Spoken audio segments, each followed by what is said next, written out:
It's another episode. Photography in our real life and more. Watch the episode, guys.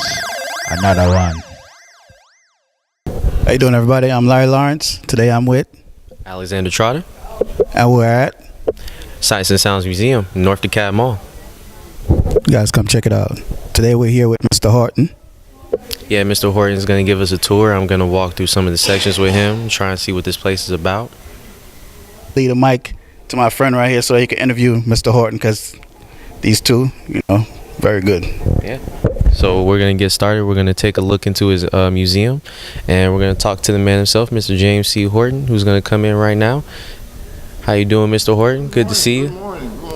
Good to see you. Good to see you. Yes, So this museum is about everything black culture, black history, and it takes us from our roots in Africa all the way up into present day. And we're going to just go inside. He's going to show you what's up. And are you good with doing that? You're going to give us a tour? Okay, well then here we No go. problem with that at all. All right then, let's go inside. Let's go. So right here is where Mr. Horton has his legacy, all his accomplishments, and the things that he's done up far. So Mr. Horton, can you tell us a little bit about where you started from?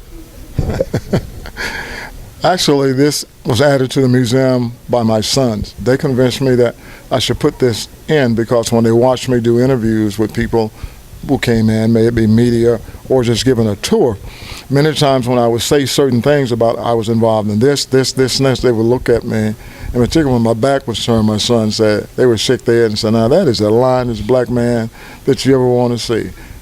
He knew that in 1977, he was in China. There was no diplomatic relationship between the U.S. and China at that time, but I was, and there's an article here that just talks about that. Or he was giving a special thing by Governor George C. Wallace, supposed to be one of the racist governors that ever existed in America, as a lieutenant colonel in his militia, where I would meet with them and talk about certain issues. In February, here, 17th, 1985, the city of Tuscaloosa declared that as James Horton Day in Tuscaloosa. So these are the kinds of things that I sort of was involved in. Solar energy projects back during that particular time, working in the community and trying to make a difference and let young people know that you control your destiny. Just because someone would say, I don't have a mother, or I don't have a father, or I don't have a nice place, I don't have the fancy shoes, the fancy clothes. I didn't grow up with any of that. And my father left when I was very young, when I was 7 years old. And I didn't see him again until I was 22. But that didn't give me excuses what? Not to continue to do what my grandmother, my great-grandmother, and grandfather, and older people in the community said to me as I grew up. You got old soul. You're going to do things, you're going to go places that most people don't have the opportunity to go. You're going to participate in things that most people don't have an opportunity to do. And that's what happened. That's why this part is part of it. Okay, all right. And that is his legacy right here. And it's a big one, too. So we're going to get started going down to the rest of the way. Right here is where we start off with our indigenous roots in Africa. So can you talk about a little bit about that and what all these posters and flags represent? Well, Africa was a place when I grew up that was very negative. There was nothing that I saw in the media or people said to me about Africa was positive and good for young people. So when they started saying, oh, your ancestors or your people came from Africa, I'll go like, no, that's not true. Because I didn't want to be people that treat me like they was treating them that came from. Now, I grew up thinking someone by the name of Tarzan, Jane, and Cheetah ruled Africa, because that's what they were showing in the media. As I started researching, the thing that really opened my eyes was this, where it says Africa and its perspective there, the map. That map shows you how large Africa is. You can superimpose all those countries inside of Africa and still have land. And then I got a hold to these beautiful cities in Africa. Just amazing to me. These are not cities that was built in the last 25 or 30 years. And then the pictures here are the great kings and queens of Africa, which existed back hundreds of years ago. And there's still kings and queens in Africa today. And once I found that out, I started wanting to do more research about actually what was going on in Africa, even to the present day.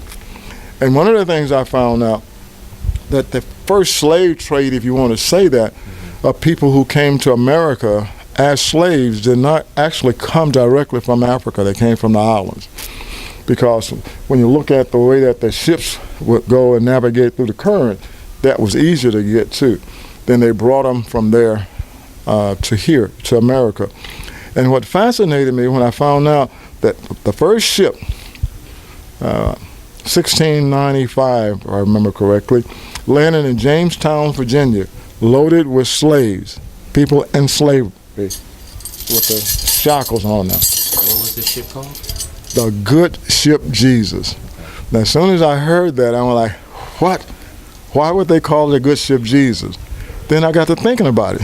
When I read the King James Bible and some other biblical information, that gave a description of Jesus. But what I saw, the description of Jesus as a child growing up, was nothing like what was in the book. So I said, okay. And then they used to say, if you want black people not to know something, in particular about themselves, put the information in the book, because they couldn't read. It was not that they could not read. It was the English language that they did not know. All right? It was outlawed for them to read. That's exactly right, you know. And many of them could. Now you're hearing about lots of people who could read, could write, and it's all good. These are all artifacts that was donated to me by people who has gone to Africa, and sometime I have some extra dollars and I know someone is going, I give it to them and say, pick up something and bring it back to me so that I can share as part of the museum. We leave Africa and we come to America, and when you come to America, the first thing you think about slavery, you will think about the Underground Railroad and the Civil War. So what's going to happen here, this exhibit area is about to be changed. I'm going to put in an area that's going to highlight slavery in the islands, Jamaica, the Bahamas, and all that, and then bring them from there to here into slavery during the Underground Railroad. One of the amazing things that I found out, and this is Harriet Tubman's great-great-grandniece. She visited us a couple years. She was born in September. She was here, and we gave her a proclamation that was given to me by the county to present to her. And she told me, I'll see you next September. I said, okay, we'll be waiting for you. She visited us. Harriet Tubman name when she was born was not Harriet Tubman. Her name was Orminty Ross. She changed it because they was looking for that gal who was head of an Underground Railroad, you know. She said, well, okay. So they'll walk up to her and say, what's your name, gal? And she said, Harriet Tubman. Do you know Orminty Ross? No, I have no idea who that is. Very smart. With her there. And so I see a whole bunch of other books here too. So what are the ones that stand out to you the most? One of them is this. It's the famous Willie Lynch letter, The Making of a Slave. Okay. There's many historians say this is not true, but if you read this, you will find out if it was not true, somebody had enough intuition that they put this together, because it said 400 years after slavery has been abolished, if you do what I tell you to do to these black people now, you don't have to worry about them. They will enslave themselves. And when you look at what's going on, not totally, but a lot of us are just enslaving ourselves. So I like to share that. This one I like sharing, in particular with the young ladies when they come through. In 1823, this gentleman owned a plantation, and on his plantation he had these two little girls, and he gave them to his daughter. So just like you have to get something to prove that the car is now yours or the house is now yours, he had to put together this bill of sale. When I understand, he didn't get any money. He just gave them to her, and then he had this. So if someone come and want to take them away, no, they're mine. So that's what this is. One last one for us. We talk about cotton quite a bit. So what I try to do, I've got some original cotton here, and young people and people who come through who've never picked this cotton, I let them take a this and take a look at it, pull it, and get some idea what the cotton is all about. And we used to pull that on plantations all across the South, right? Oh, yes. And so when we leave, more or less, first coming on the ship, and then we get more into slavery, talk about some of the different aspects of how we were portrayed and things like that in this nature, because I see you have all these dolls right here and all these figurines. So can you tell us about that? This is my mother's collection. She collected these when I was growing up, and I'm the oldest of 9 children. And once she started collecting, we and other family members started giving her pieces also. But each one of these pieces, if she was still alive, she could pick it up and tell you a story about it. You know, when you was a boy, you did this and this and this, and when you was a little girl, you did this and that. And I used to love music, and this is the way they dress and they look. So that's what this is all about. It's like a memory about from her childhood all the way to adulthood, and also her children and her grandchildren. That's what this is all about. Yeah. Okay, so as we walk down a little bit further, what's the next section that we're going to be getting? We're going into an area I call grandmother's and great-grandmother's kitchen. And this area sort of reminded me when I was growing up and I would go visit my grandmother, things that I saw outside of our house and also things that I saw inside of our house. Outside of our house, this was one of my favorite gadgets because they never could get me to go inside there. That's called the outhouse. That's where you had to go to use the restroom, okay? Outside. Outside, exactly. And there was a hole in the ground, no running water or anything. So that. At night, there was no running water or place that you could go to relieve yourself. So they put this inside, and some people call it the chamber pot.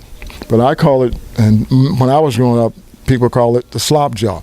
You would do your business there at night, and then the next morning, you would take it outside and pour it inside of this. These are tools that was given to me from a slave plantation in Alabama, and it was created by the blacksmith. And when he told me the blacksmith, it sort of dawned on me, okay, the blacksmith. I never thought of the blacksmith as being a black man until that particular time. Or the term cowboy. These were men, but they was never dressed as men. They were always boys, cowboys. There. And were we like the first cowboys? Because I see like we have a notable figure here in Western history, Bass Reeves.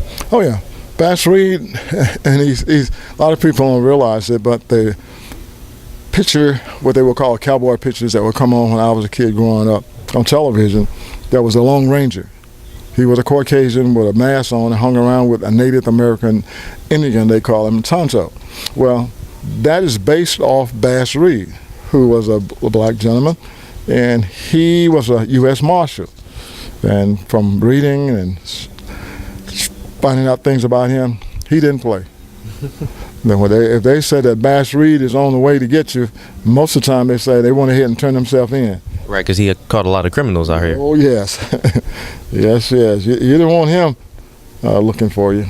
Right. And so what else are we looking at in Grandma's kitchen? Are we looking at different figurines and different food?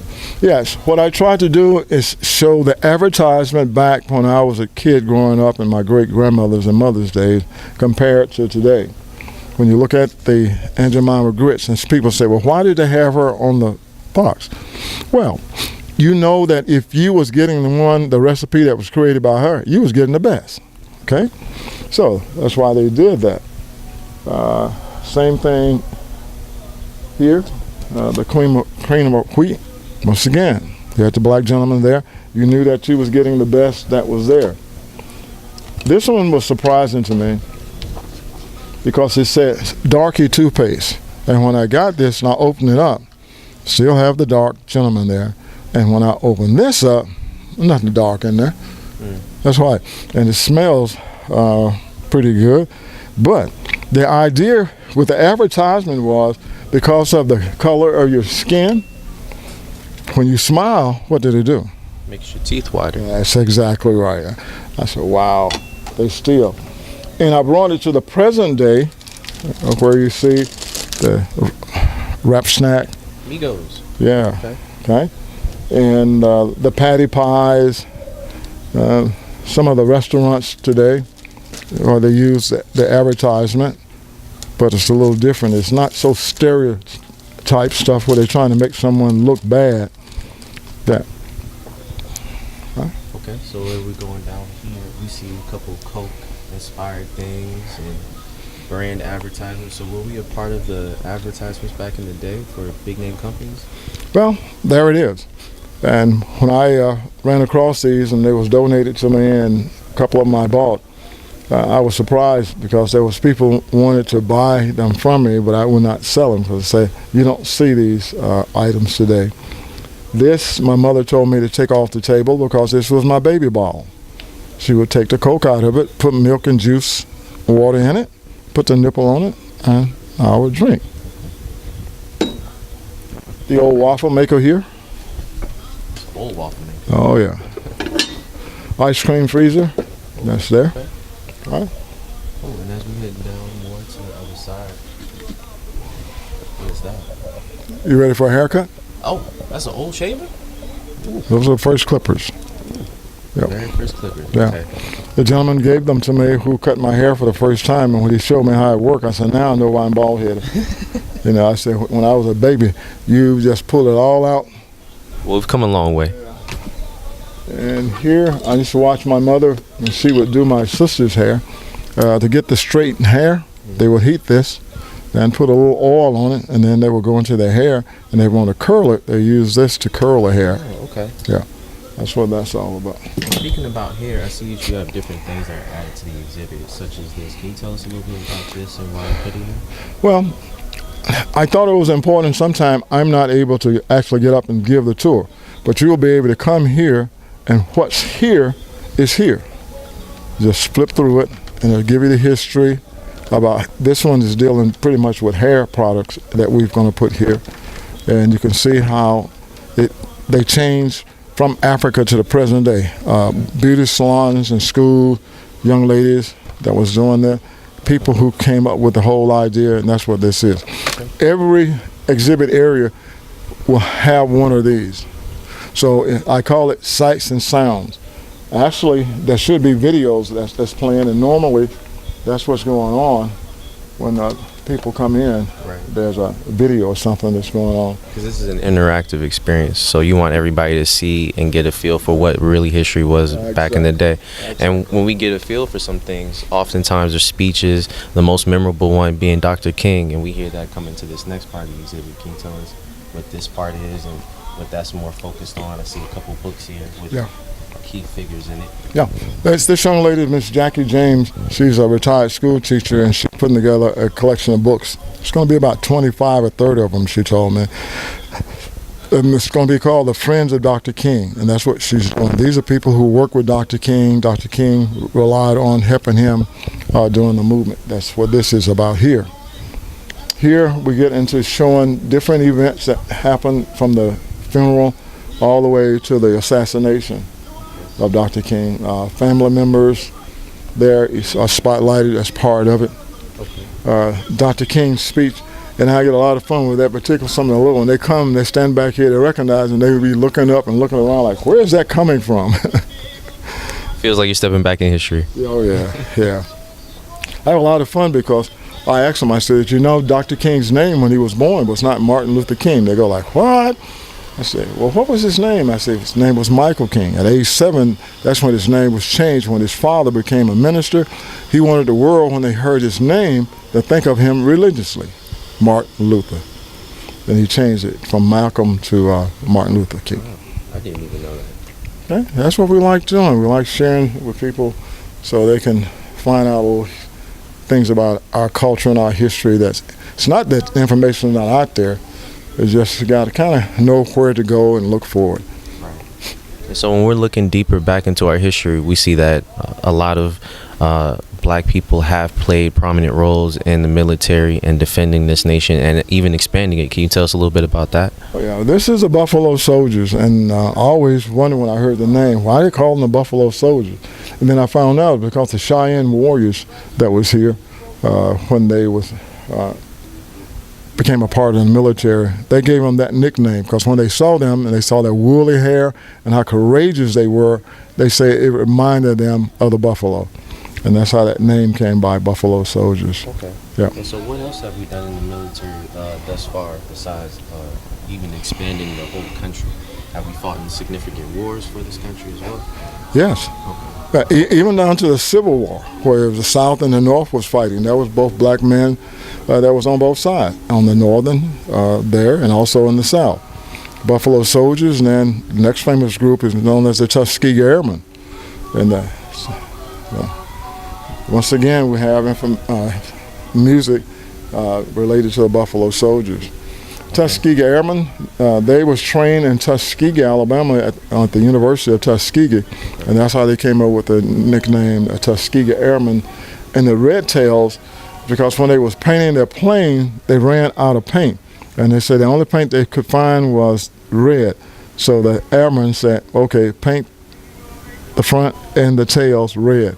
So that's how they came up with the nickname. The Red Make use of what you got. There you go. There you go. Cool. We have some pictures of them right here. Right. Some memorabilia. Right. Some self-imposed works and books that they've probably written. Oh yeah, yeah. I have books and I have lots of their signatures on that poster there. I was told I have more original signatures probably than anyone was able to get. I spent quite a bit of time with the ones that lived here and when they was visiting here in the Metro Atlanta area when I first came here from Alabama back in 2000. Okay. Yeah, like here you see, these are original signatures of Tuskegee Airmen. That's here. Night Fighters. Mm-hmm. Okay. That's one of the documentaries that's there. And you'd have to look pretty hard to find videos like this somewhere. Oh yeah, oh yeah. You can go online and get them now. But where you see all the stars here in this book, all these original signatures of Tuskegee Airmen, and the gentleman who wrote this book, he also autographed it for me, too. That's in there. Okay, so now that you brought us over to books and film, movies, you have this whole complete section right here in front of us, and this is just amazing because it shows how much of an impact we've had in cinema and making our own culture stand out, telling our own story. Can you tell us why that's so important to you? It's very important. Some of the things that we see that's out there in cinema is make-believe, but a lot of it is the real deal, if I can use that term. And that's what we try to do here. And I try to spotlight the, what you want to call it, this big issue today with the blackface and all that. It was entertainment. And it wasn't as much, I don't know, when I was growing up, it was just the way that people, and particularly black men, went on the stage and entertained. Sometimes you didn't even have no idea who they were. I don't know what's going on with it today. I've had some people come in and ask me about that. And I said, you know, just be blessed for who you are. And just because someone else do it, you don't have to do it. That's right. That's it. And you have pictures from telling our story from the very beginning, 12 Years a Slave, Yeah. which harkens back to the first exhibit, that first section of the exhibit we passed by. And then you have films such as Superfly that takes place in, you know, the 70s and maybe the early 80s. Oh, yeah. And then you have all these other films right here. So now we have like Tyler Perry and Jamie My Foxx. favorite one is this one, The Spook Who Sat by the Door. Tremendous story about that. Lean on Me, Tyler Perry. This one, Imitation of Life. Rising in the Sun. So all these films are, I think, important because they inspire you to do better or inspire you not to do it all, I say sometimes. One of the most exciting one that I really... Right, because this is real recent. Oh, yes, right, was the Hidden Figures. And as I sit there and watch the movie, I kept hearing them, computers. And then when they showed that, they was talking about these young ladies, I go like, wow, okay. Also what I do here, this is race, this is Jesse Owens. And these are all Olympic gold medalists. All these people who signed here, they actually won gold medals in the Olympics. Over here, these are young people who are either ran track in high school or college. I let them sign. And what it's doing is that a lot of them say to their friend, I'm spotlighted in the museum, and they go like, no, you're not. Well, come on, let's go over here. And then when they bring them over, they bring them back here. They can see that they have, and that's something that I'm going to do.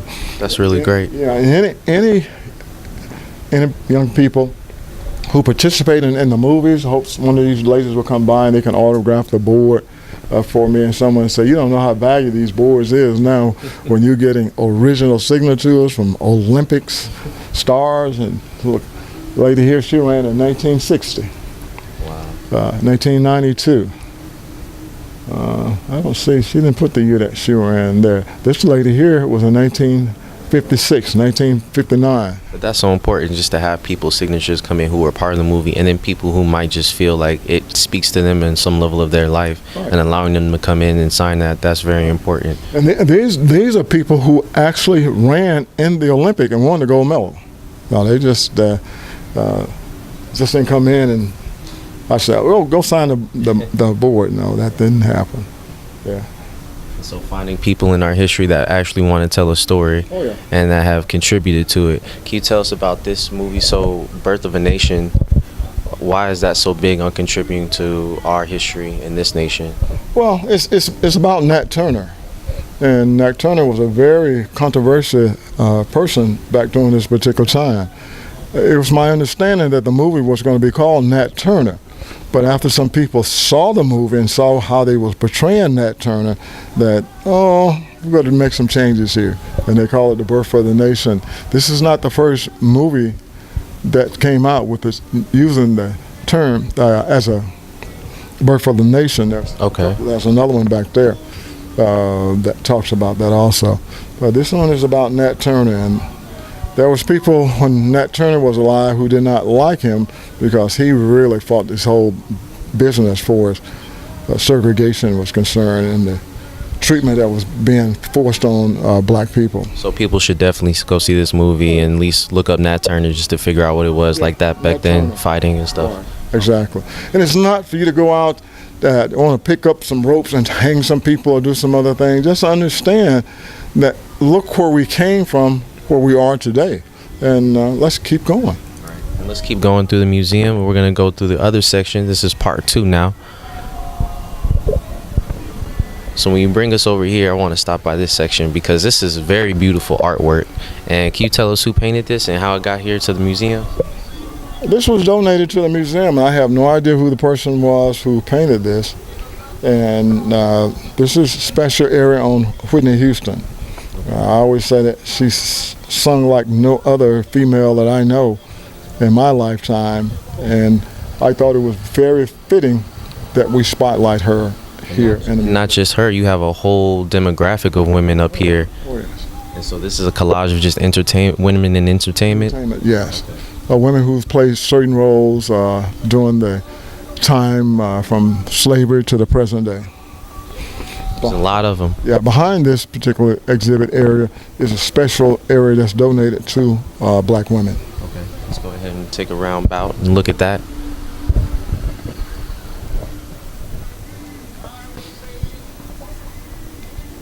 That's what this is. Well, can you tell us why it's so important to grab every little article and book cover with somebody's face on it of all these women? I see you have Janet Jackson over here. I see you have some other notable figures. I can't tell who this is, but okay, yeah. That's Angela Davis. Yeah, right. These ladies were the first airline pilots who flew commercial planes. Okay. Right. And here, trailblazers, we call them. These are young ladies who were involved in I'm going brain dead here. They was involved in anchors for news casters here in the metro Atlanta area. That's why. And it's important that our young ladies see these women so they know that there's other things that you can do other than going to the club and dancing on the pole. That's very, very important. And it underscores how influential black women were to the movement and fighting the struggle of black people, because there's so many faces. I mean, just look at here, you have this whole second tier of pictures of all these females who have done so many courageous things for the movement. Yeah. And behind you here, these are all young ladies who's in the metro Atlanta area who's involved in politics in the community in the past and also today. Okay. So you don't have to be a singer or a doctor. Sometimes you can just be a politician. Sometimes you can be a leader in your own community and still make a way. That's right. Okay, great. So let's go over here and take a look at this section right over here. You have some inventors, right? So Yeah, you have we some. inventors area. Okay. We might want to go this and work our way back down. Okay, let's do that. So we're gonna go walk with Mr. Horton all the way back here. And this is something interesting too. You have all these nice bright artworks, and that's something very telling of this museum, why Sights and Sounds is so accurately fitting, because it has all these pictures donated from different people, all walks of life that you accept. Oh yes, yeah. They come in and say, hey, I've got something I think you may like, love to have in the museum. Would you accept it? I say yes. Now, once you do that, you can't come back next week and want to take it back. All right, it's a permanent installment now. Oh yeah. Okay. All the Barbie dolls. When I was growing up, little black girls did not have dolls that looked like them, and now they do. And that's important. And what's more important is learning about the different facts and the different people who've helped out. And this is why you have this wheel right here. Oh yeah. Well, what happened when I do a lot of people that walks through the museum, all these are different areas of the museum. Then you would come have a game and you spin the wheel. And what area it stops on, then you will get a question. If you answer that question, you will win a special prize. For instance, if it stopped on Jet Magazine, I would ask you, name me one person who's on the cover of the Jet Magazine. Angela Davis. There you go. So you will win a prize. Over here, Michael. Michael Jackson. Yeah. All right. This man. Tell us about this man. We already know about this man. Tell us about this man again somewhere. I think that the thing that really got me excited a little bit about Michael, I know he was a very talented young man, but I found out that he has a patent and an invention. And what he did is he created this thing called an anti-gravity shoe here. And Smooth Criminal, when you see him leaning and coming back up, is because of the shoe that he designed. Usher can do it, and Chris Brown, and I understand that he designed a pair for them before he passed. Well, that's Michael. So Michael just wasn't a singer and a performer. He was a thinker. He was an innovator. You better believe it. Okay. You better believe it. We have some other memorabilia to other artists here too. So take us a little bit through the walk of time and see before Michael what came about. Oh yeah. This is some information on Motown, which is very big. The Cotton Club in Harlem, there. Also, all these collages here and here represent black individuals who was entertainers back before I was even born, probably even before my grandmother or mother was born. And that's what this collage represents here. There's so many of them. It's just an endless supply of artists and musicians and talented people who just colored the range of our history from the now until forever ago. Right. And that's what this is all about, So we have some different albums here too. The Isley Brothers, those are classic. Mm-hmm. Snoop Dogg figurine, didn't know he sold those. Yeah, Warriors, right there. All right. Okay. And this is the. That's an old player. That's right. Tape player. That's right. Right, so is that yours? Or? Oh yeah. Okay. This is all at the museum. Your cassette player there, the 8-track player there. Did you have to work hard to find these items and bring them up to stuff? Yes. Okay. Yes. Sometimes I was getting on my knees, say, "Oh, please, I need that." You got a couple of $1,000? No, go ahead and take it. Then the person said, "Well, here, we're gonna give it to you." Right, because you just don't find these everywhere nowadays. No, not at all. You don't find the 8-track. That's what 8-track. Yeah. Green. Yeah. That is a classic. Yeah, and it goes in there. I got to get this plugged back up. Oh, does that work? It did. Oh. But I got to get it plugged back up and find out what happened to it. Sometimes I have people that come back and they are pushing buttons that they shouldn't be pushing. That's why we have signs on the museum says "Don't touch, guys." Don't touch. Right. Yeah. So we got some records over here. Yeah, this is an 8-track player, portable one. Okay. Someone dropped that one. It played up until a couple of weeks ago. Oh. Yeah.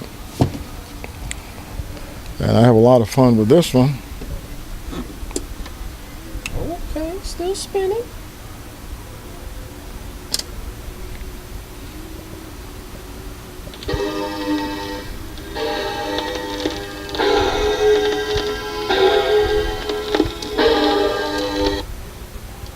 Alright. See, everything still works in here, guys. That's all Michael.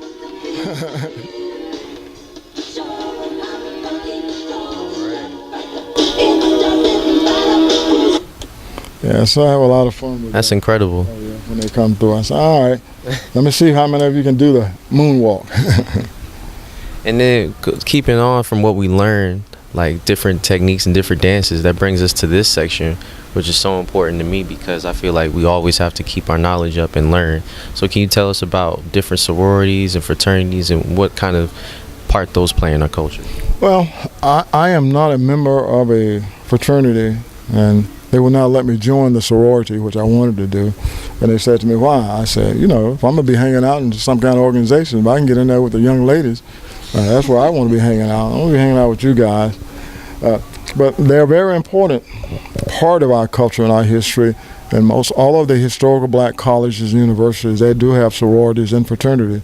And before I left the University of Alabama, they was able to open up and have the black sororities and fraternities there. I told them I was having a hard enough time being black at that particular time, so I didn't want to be black and Greek too. But I support them for their effort in what they're doing and making education an important part of their goals for our young people, and that's very, very good. Also, a spotlight here is all of the historical black colleges. Like you could come and you can pick this up. I'll laminate it. And in here, all of the historical black colleges there. Information about them, starting from Alabama and Arkansas and all the different ones. That's there. So it's a complete directory of black student. Yes. Okay. HBCUs. Mm-hmm. Okay. That's that. And then bring us over here. So what section would you like to go first? Would you like to go into? Let's go this one over here, yeah. Okay. Here. More magazines. Oh yeah. Man, What I'm doing, what I'm doing here now is collect all of the Jet magazines because you can't get them like this anymore. The only way you can get them is go online. The first Jet was printed in 1951, Okay. and the last one was printed in 2017. Okay. So what I'm trying to do is get a magazine from 1951 all the way to 2017. Okay. And I'll have them all displayed. Now, was Jet the first black magazine or black publication? No, I think someone told me there was one before that. That's the other thing that I'm trying to do too, is find information about print material that was put out in masses by black people or African Americans here in the United States. And we look at some of the covers here. We see a couple sports players, Kobe and Shaq. We see Venus and Serena Williams. So. But see, they are on Sports Illustrated, right. Not the Jets. That's right. Here. Right. So we have a lot of people, just all types of publications, no matter where we are. Yes. We're seeing, right. We got an Essence magazine over here. Oh yes. We got all types of things. We got Tiger Woods over here. We got a couple football players too. We got some baseball players, right? Oh, yeah. Some famous baseball players. Where's that section at? Oh, yeah. Real we quick. got the Negro Baseball League. Okay. And some here and then some on the other side. Okay.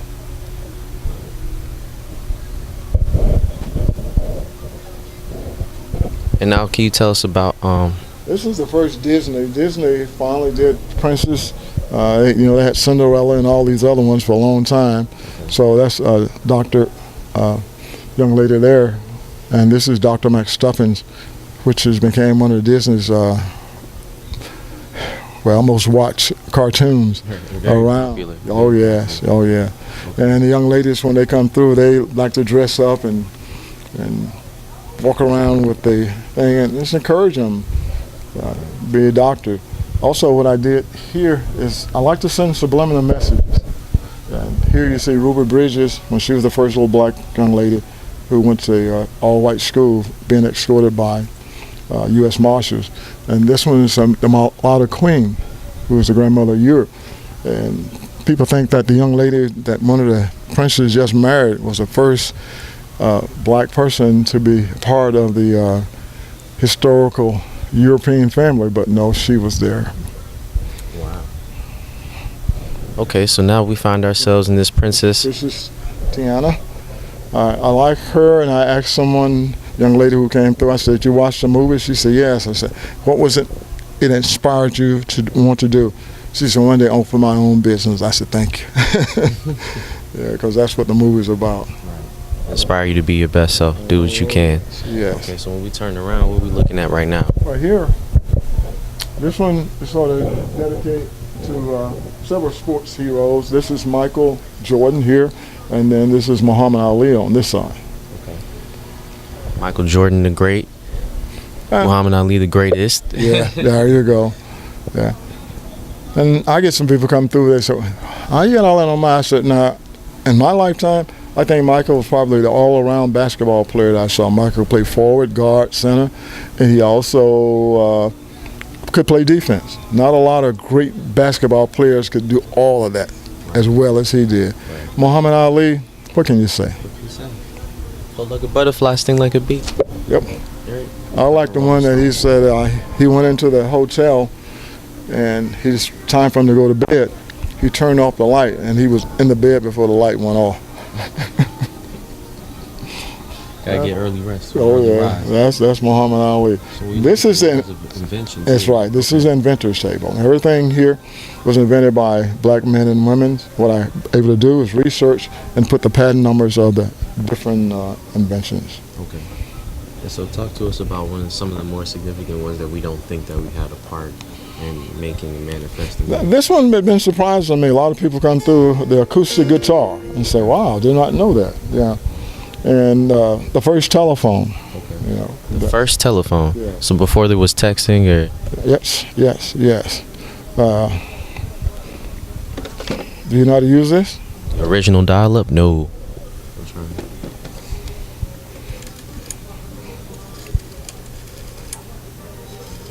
There you go.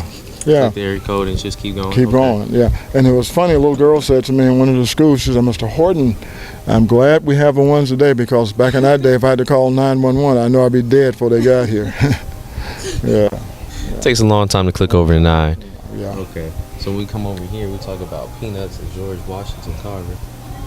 And we have a couple books about such inventions like the great things that we can do with peanuts and stuff like that. What about these? This looks new though.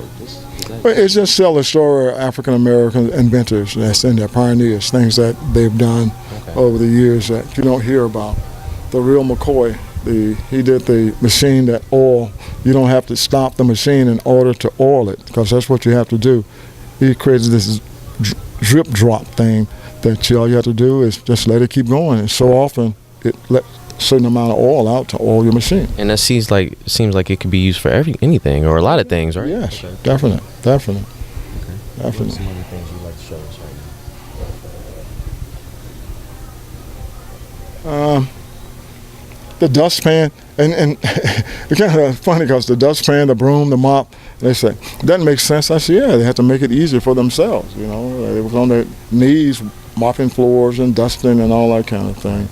This book is written by a young man that lives here in the metro Atlanta area, and what's in it is literally hundreds of patents, and it's about people who invented different things. And to hold a patent on something means you have the creative control over that invention. Exactly. Okay. Exactly. Any other items that you see? This one's pencil sharpener. Okay. And just yesterday, some young ladies was in here and they said, "We still have that in our school." I said, "See, we had no idea." And when I get to school, I'm gonna make sure everybody know that a black man invented that pencil sharpener or the water sprinkler. Okay. Yeah. Cool. Yeah. A typewriter too, I see. Yes, the typewriter. Okay. And here you was asking about the Negro Baseball League. Okay, you look like you got every card here. Take a look at that. Okay. And that's what this is. It talks about the Negro Baseball League here. Some of these players was not in the Negro Baseball League, but Satchel Paige and the first one there, Jackie Robertson, and different information about them, and I have cards, trading cards. That's here. Did you collect all these yourself? Oh yeah. Oh wow. Yeah. The collection had over 60,000 sports cards. I don't have room, wouldn't dare try to bring them here, so I take some out every now and then and bring them in. And different teams there, Negro Baseball League. All right, here too, pictures, signed autographs, here in uniforms. Some of the patches, some of the titles. Right, that's what that's all about. Great. Okay, so what's the next section that you feel we should probably go to next? Because you got a lot of tables out here in the middle area. Well, that brings us to the end of our interview and our walkthrough of the museum sights and sounds with Mr. James C. Horton. He has been a great host, and he encourages everyone to come out here more than once because you're going to get something new every time you come in here. And are there any final thoughts that you'd like to give us before we sign off? I would just like people to know that what we try to do here is give a different perspective about who we are, where we came from, and where we're on our way. I always remember my grandmother saying to me, boy, if you don't know where you came from, how you going to get to where you're trying to go? Which made sense with me. I enjoy this. People have been very grateful and giving items and visiting the museum. We don't charge people. It's donation only. If you like to come in and leave a donation. You got $1 million. Don't you put that in the donation jar. But I do. We do encourage people to do that. We're here Monday through Sundays. Mondays through Saturdays from 10 a.m. until about 6 p.m. and on Sundays from 12 to 5. Right. All come. All are welcome. That sounds great. All welcome. Come out, see the museum, meet this guy. He's awesome. All the history, take it in from the past and the present, all the art. Come out. Sights and Sounds Museum at North DeKalb Mall. Check it out sometime. Mr. James C. Horton, thank you. Appreciate it, sir. Yes. How you doing? I'm Larry Lawrence. I'd like to give a special thanks to Mr. Horton for letting us come out to Sights and Sounds Museum and doing a video.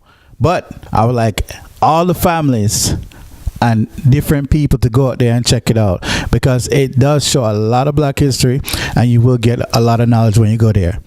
Once again, thanks, Mr. Horton.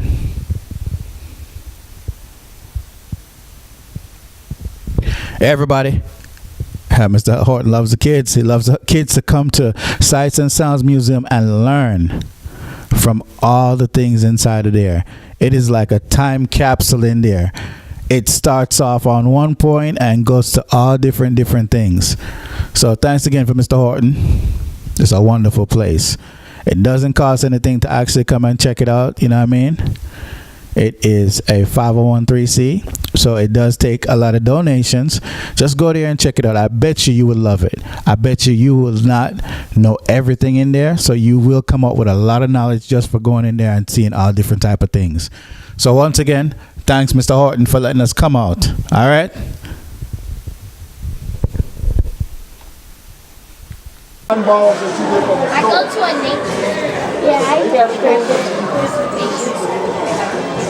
The cotton balls that you get at the store is not like this. Yeah, those are rock. Oh, there you go. This is real cotton. Yeah, that's cotton. All right, and we're going to let you touch it and pass it on, okay? This is cotton. Our people used to pick. Yes. Your ancestors picked that cotton. Just touch it, pass it on, let someone else have a chance to do that also. Oh, and what you feel inside is seeds. The seeds are still inside. Yeah, still have seeds inside. I still see. Did y'all get a feel? Oh yeah, I feel them. I feel them. Man, she could feel it, Cat. Feel the cotton. You can feel the seeds. You share it with her. You can feel it. Anybody else want to feel the real cotton? You're grown up. Okay, You're here's the one.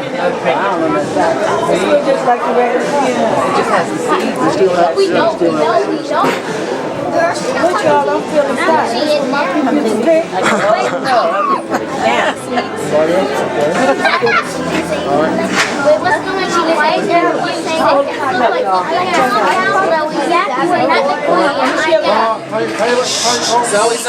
Zoe and Zoe. What about the cotton? Do I have all the cotton back? All right, sir. Thank you. Thank you. Right up. Real cotton. Give him his cotton. Give him his cotton. Thank you. Thank you very much. Okay. Back up just a little bit so I can pass by.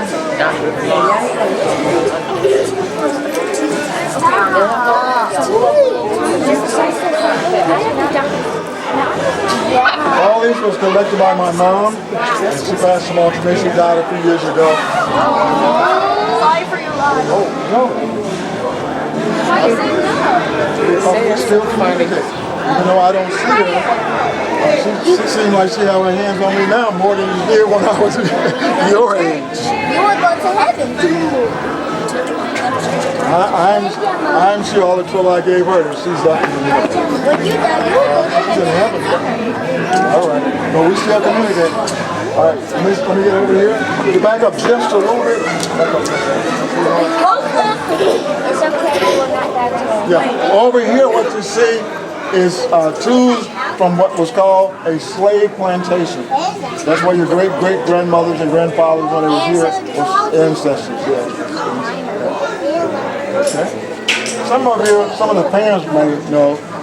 Have you remember the cowboy picture that came on TV, The Lone Ranger? You heard The Lone Ranger? Well, The Lone Ranger was Bass Reed, who happened to him was a black man. But they portrayed him on TV as the Lone Ranger, which was a Caucasian man. Why have rap snack? That's Uncle Junior picture. Back up a little bit.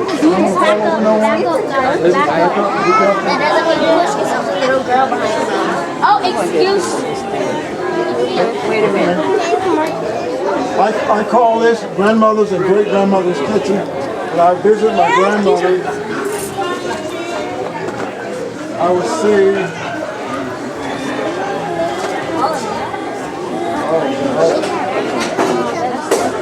and when they would advertise us on products, this is what they make it look like. Boys and girls, look over here. Yeah. Over here. Or this is the way they portrayed us. They portrayed us. That's right. Exactly right. And now, I'm finding Which out. one? The one with the family dinner. Oh, really? You probably know what that is. That's amigo.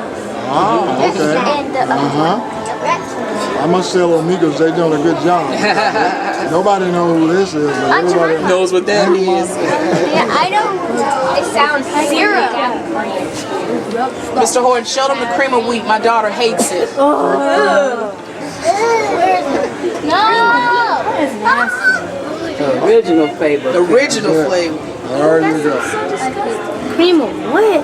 Cream of wheat. It's like grits. It's not like grits. No, it's not. It's creamier. That's the real cream. Grits are the best. Grits are the best. Grits are the best. When I was 7 years old, my mother also gave me a job to do. She said, you do this every day. Saturday, I'll pay you. Just like you had a job. I said, yes, ma'am. That Saturday morning, Don't push on the ropes. after I had done all the chores, Don't push all on the week, ropes. she gave me 25 cents, which was a quarter. I went to the store and I bought this, And a moon pie. this,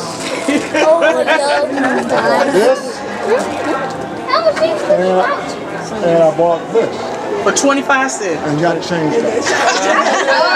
Something was 2 cents, one was 1 cent, one was There you go. Oh, yeah, the one the soda was the most expensive.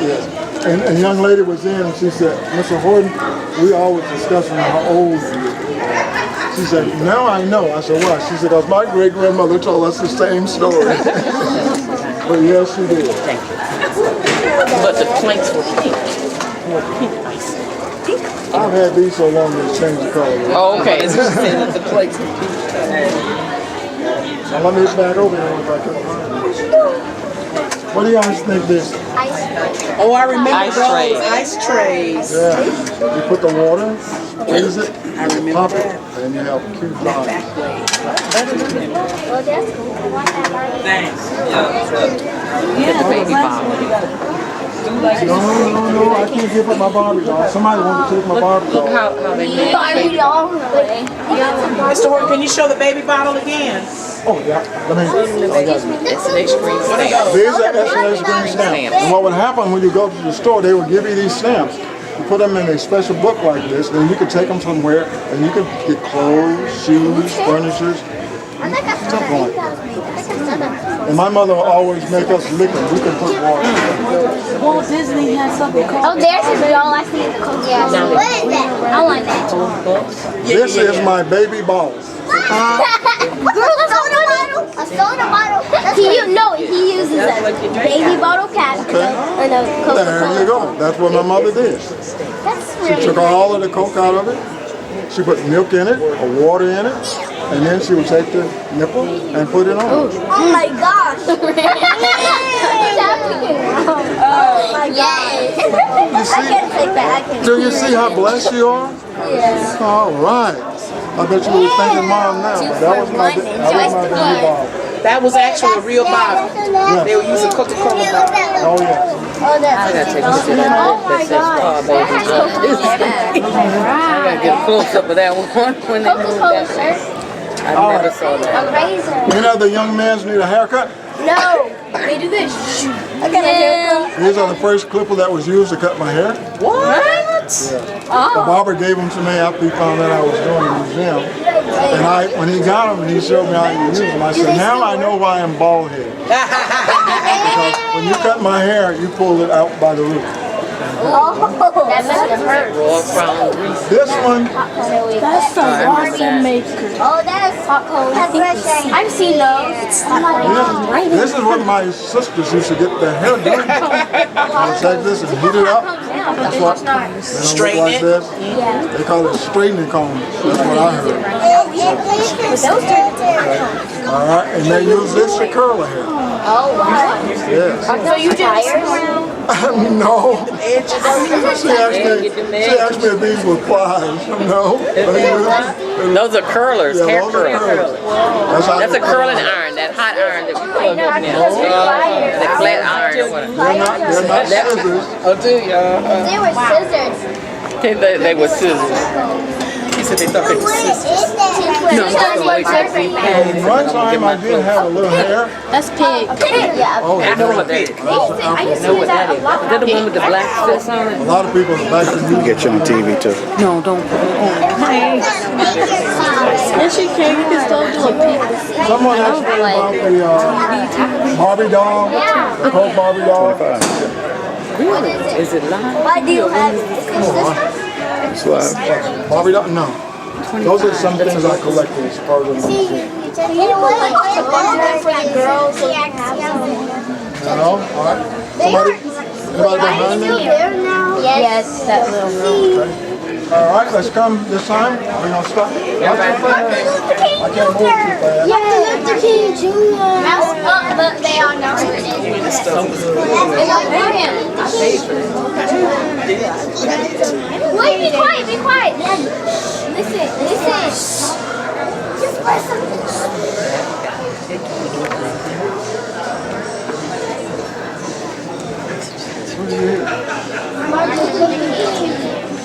Malcolm X. Louis Armstrong. Biggie. That's fake. Yeah, you were not from the Okay. All right, everybody listen up. Everybody listen up. Listen up. All right, I got to find out something. Everybody stand still. Don't move. Be careful. Stand back. Stand back. Back up. I want to see how I'm many. getting out the way. Let's see how many people can do the moonwalk. I can't. I got it, y'all. I got it. I'm not even gonna try. I don't have anybody else. Hands like Michael. Oh, yeah. You got a moonwalker. Where's Trevor? Tell them this how y'all do it.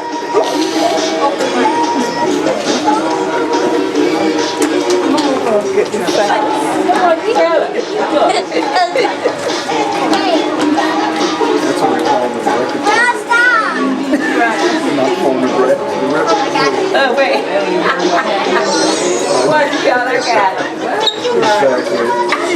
said these kids want to see him.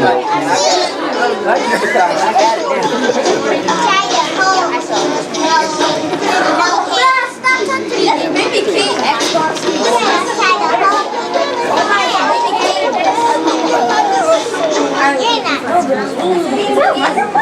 Yeah, really old. That's old. Really? That's BB King. What about the like little trumpet thing? I forgot what it's called. That's a whole record player. That's a very question. That looks like a Grammy. Yes, yes.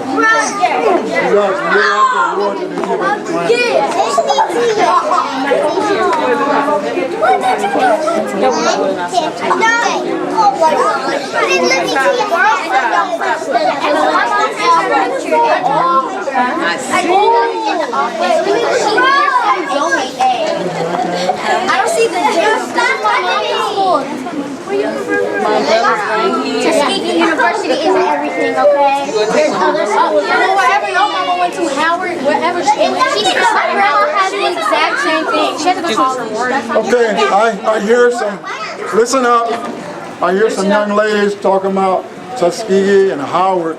So all of you got to come back, what, about 10 years from now, you should be in college, and let me know what school that you're graduating from. How about that? Princeton. I'm going to Harvard. Where are you going? Harvard. Harvard, Princeton? What school are you going to? FAMU. FAMU? I'm going to FAMU. I'm going to Tuskegee. I'm not going to Florida anymore. Martin Luther.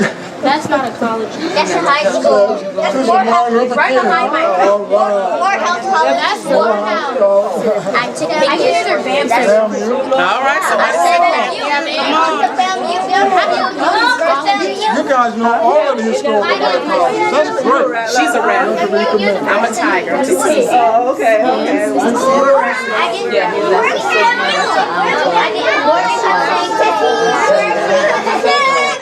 Tuskegee isn't everything, Lord. Yes, it is.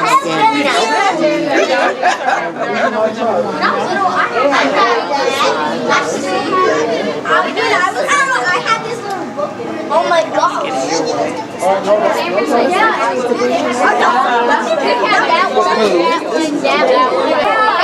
I bought her the doll. I didn't want to open it. You know, the Princess Tiana. And the other Yeah, the real black bar. They love dolls. That's creepy dolls. Creepy dolls. You see how those things Okay, are? now, Mommy tell listen you. up, everybody. Look, Lila, Listen look. up.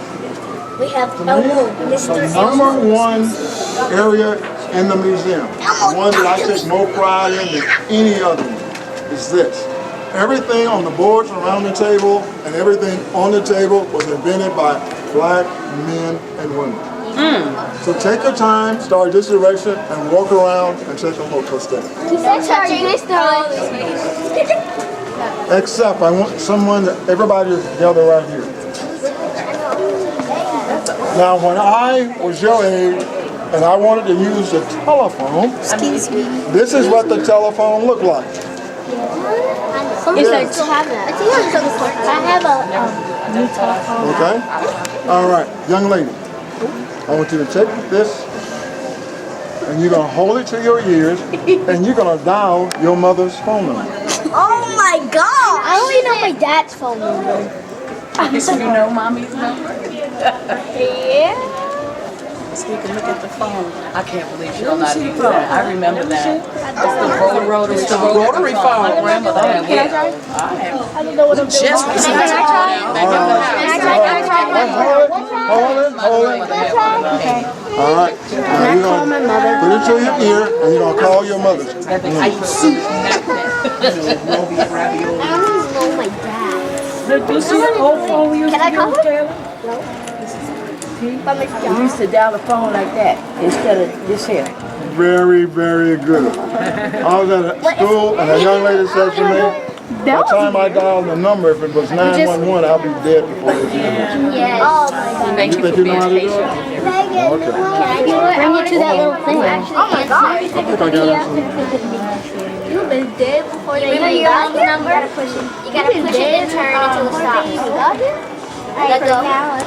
Next number. With the old phone. There you go. There you go. Go ahead, Bella. Who's next? Me. We all want to take a picture with the phone. Oh,